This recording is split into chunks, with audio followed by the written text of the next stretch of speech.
Right, hello. We're going to look at the winter shelter for the centre bed, which I've just got finished over the weekend. So a couple of weeks ago I had the back piece up, which is here, and a bit of the front I had to make a separate piece to connect to that. So the object of this is it's not watertight. It'll just keep the worst of the wetness off, so that will let a little bit of water in. We've got a gap at the front here, good 3 inches there, and a gap here as well. So it's going to let, when we get strong winds, it's not going to be totally fighting against the wind. And the wind does come from this direction mainly in winter, straight head on. So if you can have a little bit of airflow through there is a good thing.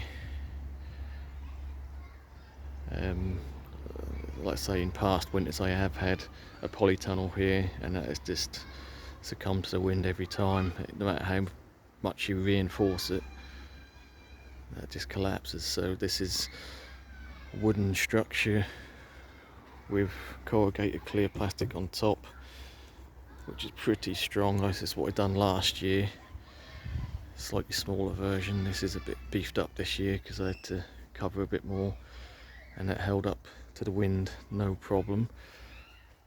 So like I say, we've got some corrugated plastic on top, which is the corrugated shape of it gives it quite a decent amount of strength, obviously all slanting towards the wind to make it a little bit more aerodynamic. Like I say, the wind will blow through it at points for a bit of airflow. It will keep most of the rain off. So we've got a clear panel at the front. I did have some leftover offcuts for the frosted perspex, so we've got that at the sides, and then we've got some flexi perspex. It's only about 3mm thick, so it's got a bit of give to it, but it's not a bad thing. When the wind blows, that'll give it a bit of give there. So again, with the wind coming from this direction, each panel, I've just started from the back, and each panel will tuck in, so when the wind comes it doesn't pick up any panel, it just goes straight across it. You know, just a little bit of thoughtfulness of how you make it, so bear in mind where the wind's coming from and try and minimise any bits blowing off. These are all screwed in at multiple points, so they're nice and solid. The structure is really solid, you can't move it at all, so that will hold up to easily 100-mile-per-hour winds plus. So at the back at the moment, again I've got a couple of bits, but it's open at the back here, so I can get into an extent from the back, and it's a matter of just taking a couple of screws off. I need to get to anything inside. But again, there are plenty of openings, so it does actually surprisingly heat up quite well in there. I mean, it's not supposed to be a greenhouse, it's not airtight, it is going to have plenty of airflow. The idea is just to keep the worst of the wind and rain off.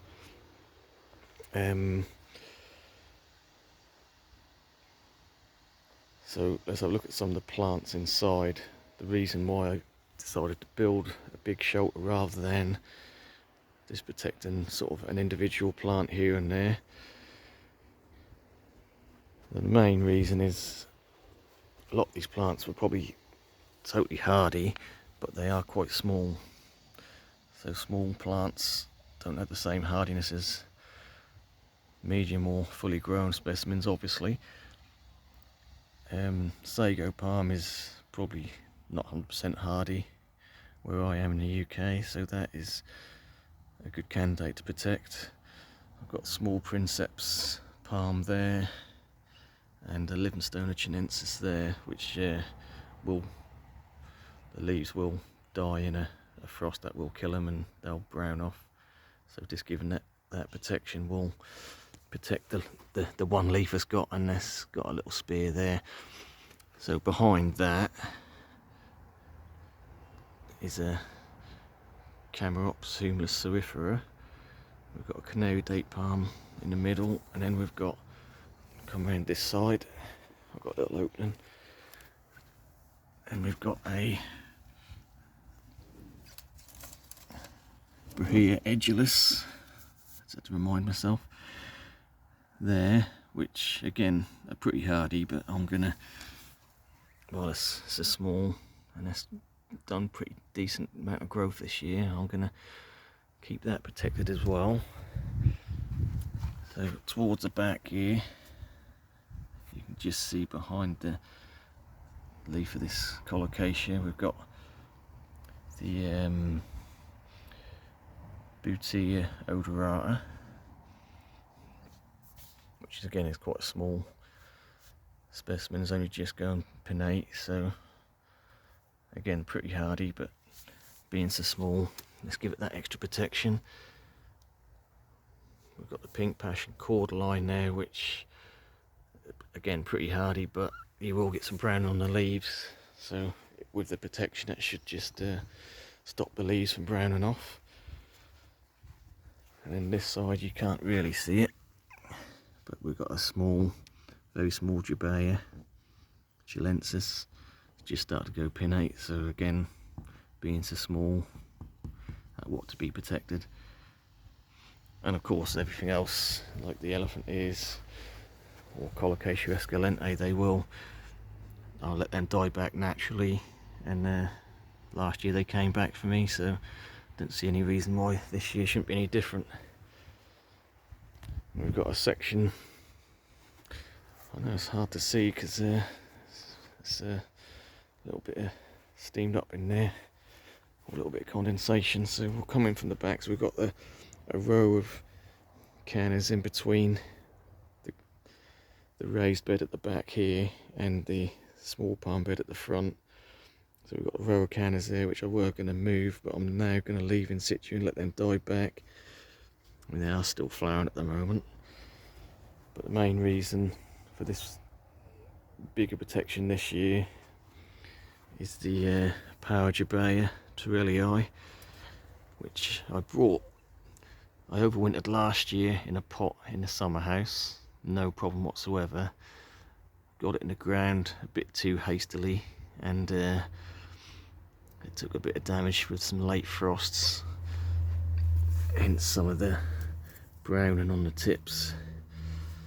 So with a couple of new spears coming up, I didn't want them to get damaged, so that is the main reason. They're not cheap palms, these ones, and they're not 100% hardy, so that is going to be protected. And again, anything else around it that gets protected is a bonus. We've got small Musabaju there, which I didn't plant, by the way. It just sort of came up on its own from a bigger clump I had a little while back.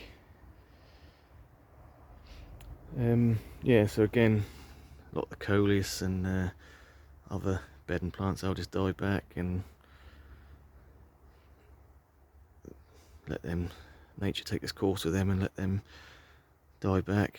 I don't think they'll self-seed, but you never know. So that is the centre bed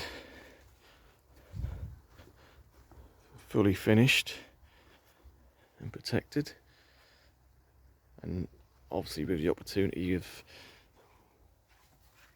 a few gaps in there, I will be putting a few more pots. I've got some small Trepicarpus in pots, Fortunae that is, and Wagneranus. So I may, well, I've got some bare patches on the soil, just fill that with pots just to give the smaller potted palms some protection.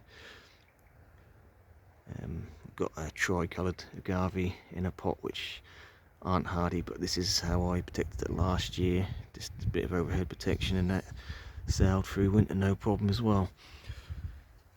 So that's it for the centre bed. Let's have a look at a lean-to shelter.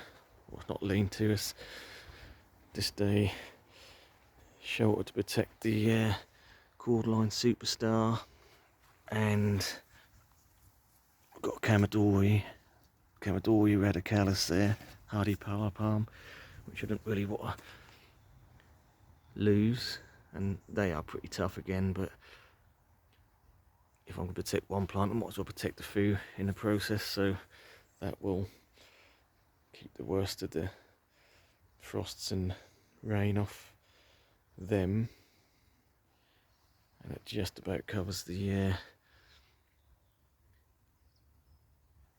T-Rex plant here as well, which has done quite well because it was a very small plant last year. So again, this is literally just some heavy duty dahlia stakes knocked in, and then I managed to get this free off this top bit of Perspex off Facebook, and it's got a wooden frame on it, so that was already damaged in the corner here. There's a little bit of a split in the Perspex, but that actually worked in the favour, so the way it's slant and any rainwater will collect and come down to this corner and drip out from here just onto the lawn, so it keeps it off the plants. So I may well get some small bits of bracing across the corners here to give it more strength, because there's a bit of movement in that at the moment, and when we get a wind that is going to blow about a bit. I mean, they are the posts are about a foot in the ground, but with the ground being so soft, that's not enough on its own. So yeah, I think we'll get some corner braces on this. And we've got another one over here. So I had a rather large bit of off-cutter Perspex. So I made up a bit of framework for it, just to help support it, because you know under it that is quite heavy. That's 8mm thick, so it would bow without the frame. And then again, just having some stakes into the ground, and got that at quite a slanting angle just to keep that rain water off the plants underneath. So I managed to get the 4 main plants underneath here, which I'm protecting. Is the Yucca Jewel. I've got a Washingtonia Robusta, and I have got several of these in the garden. This is one of the smallest, so that's just by coincidence that gets protection, because obviously other plants are around it. And then we've got Boutia Aerospaver, woolly trunked Boutia. Again, that is a fairly small plant, so if I can keep it dry, that's not going to be an issue over winter, I don't think. And then at the very end, we've got the Camarops Humilis Variation Volcano, which again is totally hardy, but all these new leaves look really nice. And if you look at some of the old leaves with the brown spotting on, we want to avoid that. So just by keeping the worst of the frost and the rain off over winter, that will hopefully keep that looking pristine. So that is why that is there. So I know a lot of people will be watching this thinking, oh well, the garden's going to look a mess for the whole of winter, but to be honest, I don't really come out much in the garden over winter. It is more of a spring, summer, autumn thing for me. In the dead of winter, I'm tucked up indoors. I don't need to come out here. Things that are protected need to be protected are. So maybe not the prettiest thing to look at, but again, I'm not going to be out here too much.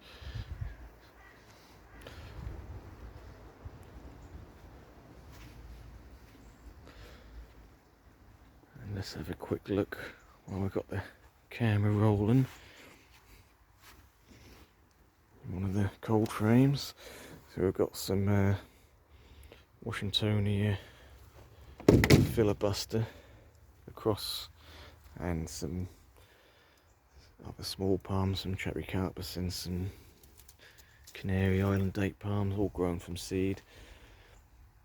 We have got some yellow fronds there. I'm not concerned about that. They are the older ones. All the new ones are looking pretty good.